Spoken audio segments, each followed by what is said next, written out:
Hi there, it's Kevin with Rogue Deck Builder here with this week's episode of the Market Monday on a Tuesday night. So, a discussion in my Discord for my patrons has been about which sealed product is the best to buy long term, and I thought it'd make a good discussion for a Market Monday. So, as you are aware, we are out of the realm or the time period where Magic set releases was just bundles, pre-release kits, and draft boosters. In the age of set boosters and collector's editions and what else do we have? Gift bundles. We have commander decks being released with every set. We have theme boosters. We usually have another specialty product sandwich somewhere in there. It's worth a discussion to see which one is the best one long term. So I'm going to go run down the kind of the pros and cons for each of the different types of product and how well I think they'll age. So let's start off with draft boosters. Draft boosters are the tried, tested, and true. What's good about draft boosters is inevitably there will be people that will draft these. So it's going to have a bit more demand, I would say, than the other products. So the highest tier of demand is going to be from draft boosters. Now, draft boosters are also something that it looks like Wizard of the Coast is trying to weed out. Not really weed out, but they're trying to move everyone over to buying collectors and set boosters. It's their subtle way of increasing prices without increasing prices. And we've noticed that with Strixhaven. Strixhaven draft boosters are out of stock, and according to distributors, there isn't a plan. They haven't heard anything from Wizard of the Coast of restocking them. And if they do, we don't know if it's going to be in low supply or if it's going to get a big resupply of Strixhaven draft boosters. Now, historically speaking, Wizard of the Coast had a promise that they would have draftable sets as long as the set was in standard, but we've seen them go back on that many times before. And the Strixhaven one is a big eye-opener, just in the fact that they probably printed a lot less than normal, and there is just tons and tons of set boosters, Japanese set boosters and set boosters still available for Strixhaven. To make us think that that is going to be Wizard of the Coast plan going forward is to position everyone over to those collectors boosters and set boosters and keep the drafting just for drafting. They keep incentivizing both collectors and the set boosters. Now you can get commander cards in set boosters. They've kind of bumped up the ability or the juice in the list cards. And now I think EV-wise, set boosters, if you're going to be cracking 4 packs or 4 cards, set boosters definitely are the way to go EV-wise. I'm interested if anyone has a site that's got a good breakdown of expected value for set boosters and collector's boosters. Please comment in the comment section below. Don Glare hasn't been keeping up with the latest sets, and they have never even included set boosters. It'd be interesting if someone else has put that, kind of the legwork in there for getting a good, clear picture of EV for, set boosters and collector's boosters and draft boosters, and we can compare from there. But speaking of which, the pros for draft boosters is definitely it's memory. Everyone still thinks of Magic sets as draft. So when you go and search on eBay, people are going to be putting in booster box, draft booster box, and that is just going to, just because of habits, we are creatures of habits, is going to be the most searched, the most purchased, because of that. And so I guess we can break this down into different categories. We have the Throne of Eldraine through the, would it be Core 2021 before there were set boosters, period. Which is going to have a lot more draft boosters. And then there's this interesting one that we don't have no historical data for because it's too recent, for where set boosters are Zendikar forward, where there's this new set booster and how that's going to impact draft boosters.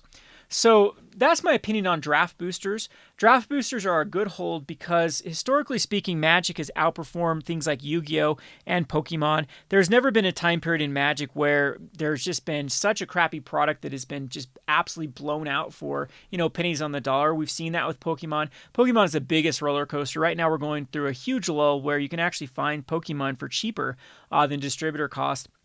And a couple months ago, during the height of the stimulus checks, you couldn't find any Pokemon product for even close to a reasonable price, and Magic was actually the more stable one. So I think that's a trade-off with Magic. And speaking of with draft boosters, I've even put that in that category. That is going to be your tried, tested, and true. It's going to be your old faithful.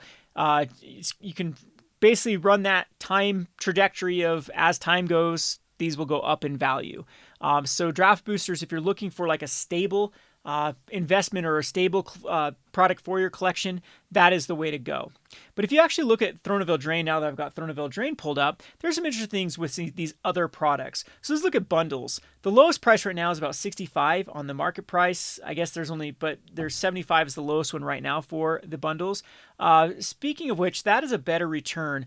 If you would have bought these at distributor price, I believe bundles are like 27 is usually what I get bundles for the distributor price. This has gone up a lot more than your $85 booster box of Throne of Eldraine. So if you would have actually picked bundles, you'd have a better return on investment now. The downside to bundles is they are harder to sell. I wouldn't say that though. I've actually been able to liquidate my bundles a lot easier than I have with draft boosters.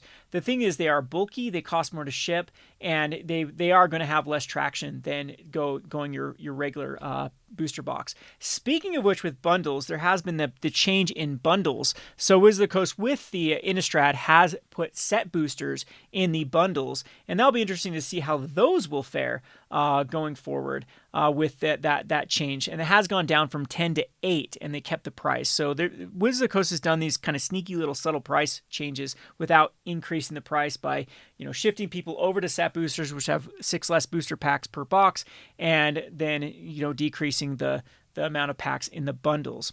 If we go over to collector's boosters, so I guess that'd be the pro. The pro to the bundles is there is less supply of them, definitely less supply of them, and they have been, even things like going back to like Kaladesh and A3 Volt, those bundles have been outperforming draft booster boxes as well. Collector's Booster would be the next one that I want to talk about. Again, we still don't have a lot of historical data. So Throne of Eldraine has been a roller coaster with Collector's Editions. Collector's Editions were something that were very expensive right out the gates.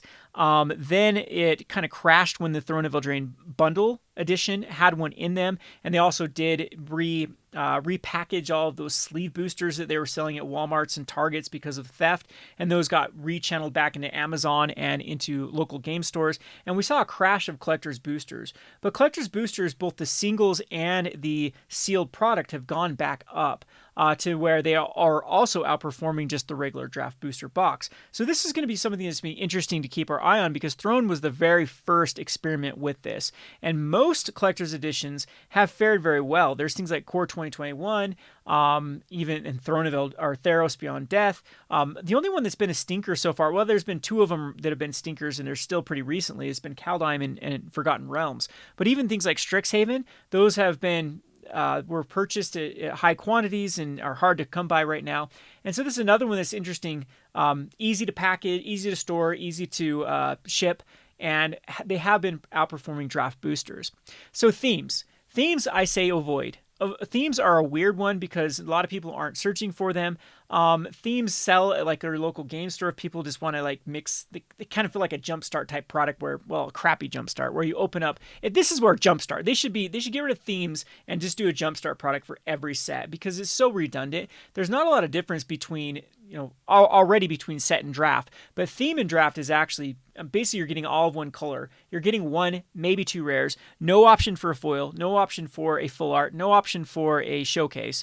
It's just going to be your basic cards, your basic bitch cards in here, and then the value is definitely out there. There are time periods where theme boosters can be worth money. There was I believe Throne of Eldraine Blue was at one point very profitable because there was a couple uncommons and there was a common out of Throne of Eldraine Blue. You have in theme boosters, you have 35 cards in them, so you have a lot more uncommons and commons. And if the value is being from those uncommons and commons, you can actually make some arbitrage profit there. And I believe Veil of Summer from 2019 was another theme booster, or 2020, whichever one that's in, was another one that was very profitable because you had a very high chance of getting a Veil of Summer in those, and it would pay for the booster right there. But without the arbitrage opportunity, I would say that theme boosters, they're bulky, they're heavy, bulky and heavy. They're hard to ship. There's not a lot of demand out there for them, but the supply again is a lot lower. But going all the way back to Throne of Eldraine, you're still seeing stagnated prices for the theme boosters. You still have Ravnica Allegiance and Guilds of Ravnica, and I still have some theme boosters. They're very dead products right now, comparatively speaking to the rest of them. So those are ones that I wouldn't buy. The other ones that have been doing very well that have been these Brawl decks. So Brawl had a couple of reprints, but you can see that the value of many of these from the Fairy Schemes. I think that the Savage Hunger will go back up. I know that the Corvald is now in the list, but many of these do have a lot of value in them. I think this is what Smothering Tide in the fairy schemes, which is getting the value up. So that one's also very interesting for products. If we take a look at Ikoria, we're kind of seeing the same thing. We're seeing collectors of boosters outperforming the draft boosters. We have bundles that are also outperforming the draft boosters. And that's kind of the trade-off is this going to be, 5-10 years down the road, is this going to be something that's going to be worth more than these? I think these will be a lot harder or rarer products to come by, and will still move quite well. I mean, if you advertise it well and can do kind of your due diligence to find buyers, I think you'll get a better bang for your buck for either of these. If we go look over at Theros, this one's also very interesting. With the collector's boosters have been trending up, the draft boosters have been trending back down, and the bundles have also been pretty even about where their regular price was for quite some time.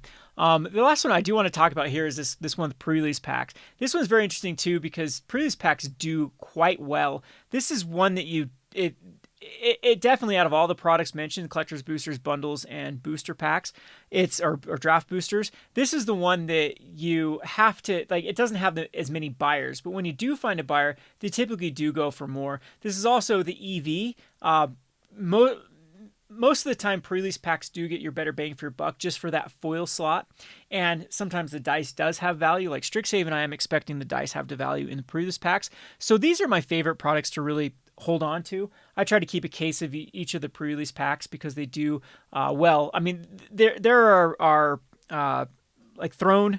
I know that Throne pre-release packs are quite expensive at the moment. Even look at this Theros Beyond Death one. That's pretty good returns if you would have bought in at 17. Typically that's the distributor price for the pre-release packs. This one's a good one to hold on to. They're small. Typically people do like to go back in time and experience that pre-release if they haven't done that. It's one of my favorite auctions to do if you are a patron. We have a thing called Buckle's House of Booty, and I'll put together 2 pre-release packs of the latest one and do an auction, and then you can play it with your friend, and it's a good way to experience that. And so this is also a good one too with the EV. But I guess that's the big question is how, going forward, I'd like to get everyone's opinion on the collector's edition versus draft versus set boosters, and that will be the big test of time with, was it Zendikar? Zendikar be the first one. And so that's the one we need to keep our eye on to see which one outperforms. Zendikar is also very interesting because pre-release packs, I think, are the only one that isn't worth buying because you don't get that box topper. So I guess you got to keep in consideration with Ikoria with the box topper as well. But Zendikar, typically I'm always like pre-release packs are your best buy. But with Zendikar being the outlier because it doesn't have that box topper, which is a huge bit of value there. So yeah, that's really all I have going for. I think this is my 3rd or 4th take because I was rambling too much before, and now I can't remember what I did talk about in this Market Monday. But I'm interested to know in the comment section what you particularly are banking on. This is the one that's super interesting. Look at the draft prices versus the set boosters. Where set boosters this is so razor thin.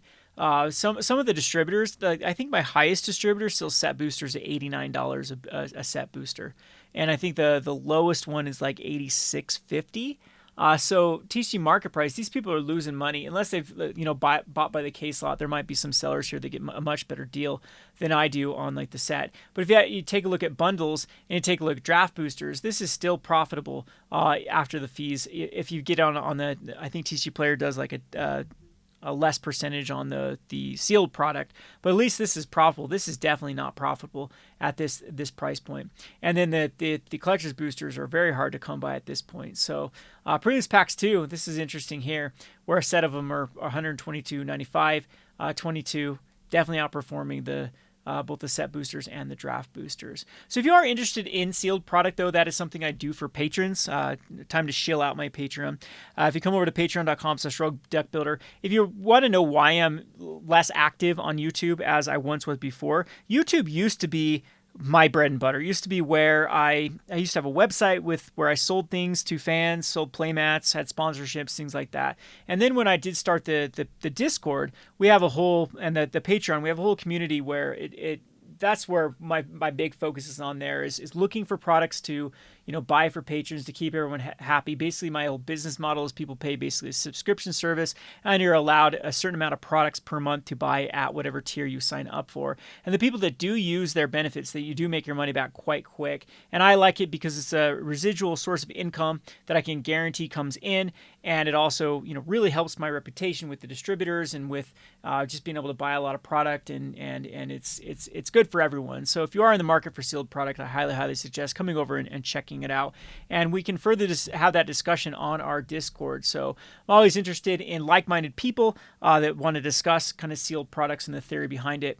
So come on over to patreon.com/roguedeckbuilder if this is something that you think would be beneficial to you. So again, I'm looking forward to your comments in the comment section below on what you are particularly investing in, what you think the best product is, and how well do you think that draft boosters versus set boosters going forward. Again, I know that Throne of Eldraine through Core 2020 without the set boosters, or Core 2021, right? Without the set boosters, it's draft boosters are just going to be the heavily printed product. But after that, that's the big question, and Strixhaven has really got me thinking that if Wizards does not do a reprint, if they're like, well, we're going to keep set boosters are still really loaded. Look, it's people are losing money on them, so why should we reprint draft boosters? I'm wondering if draft boosters are just something to park some money on, because inevitably people are going to be drafting these sets for chaos drafts or just retro drafts. Every day, every week, there are less and less supply of draft boosters just by people from nostalgia wanting to draft them. And I don't think that set boosters or collector's boosters are going to quite have that. Even if it might be a minute amount of demand, it's still demand, and it's still over the scope of things will affect the prices. So anyway, there you have it. That's my kind of topic for today, kind of a short little Market Monday. We'll be discussing this more in the future. And yeah, I'm going to be doing some commonly ordered items. What I do for my patrons as well over at the second channel for Rogue Market, and an update on the 5 products that I think are great purchases right now for Magic the Gathering. And I'm going to take some of the concepts I've talked about there and give the reasons why in that video. So be looking for that over at the Rogue Market channel. As always, this has been Kevin with Rogue Deck Builder. Thanks for watching.